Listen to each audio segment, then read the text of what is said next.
Over 130 companies tangled in sprawling phishing campaign that spoofed a multi-factor authentication system.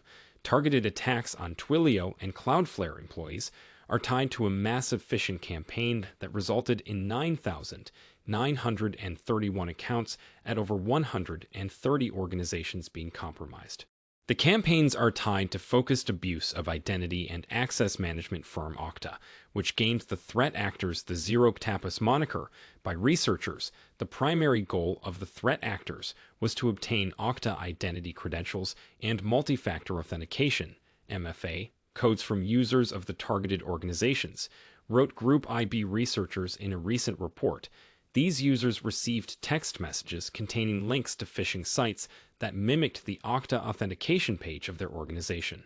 Impacted were 114 US-based firms, with additional victims sprinkled across 68 additional countries.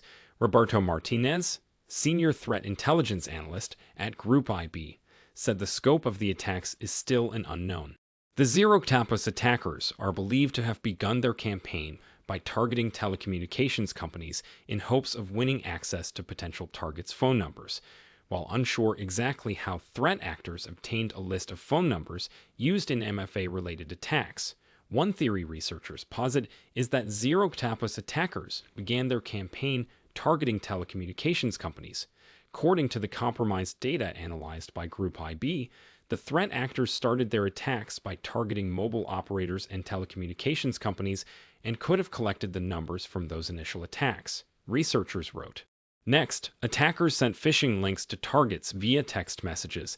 Those links led to web pages mimicking the Okta authentication page used by the target's employer. Victims were then asked to submit Okta identity credentials, in addition to a multi-factor authentication, MFA, codes employees used to secure their logins. In an accompanying technical blog, researchers at Group IB explained that the initial compromises of mostly software-as-a-service firms were a phase one in a multi-pronged attack. 0ktapus' ultimate goal was to access company mailing lists or customer-facing systems in hopes of facilitating supply chain attacks. In a blog post, DoorDash revealed, unauthorized party used the stolen credentials of vendor employees to gain access to some of our internal tools. The attackers, according to the post, went on to steal personal information including names, phone numbers, email, and delivery addresses from customers and delivery people. In the course of its campaign, the attacker compromised 5,441 MFA codes, Group IB reported.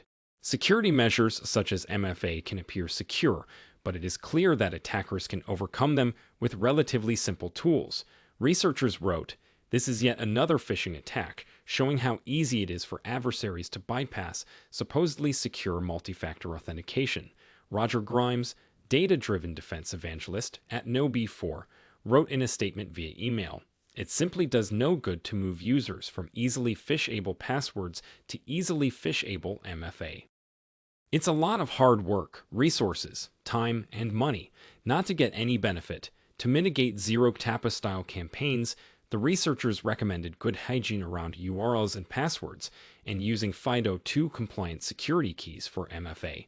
Whatever MFA someone uses, Grimes advised, the user should be taught about the common types of attacks that are committed against their form of MFA, how to recognize those attacks, and how to respond.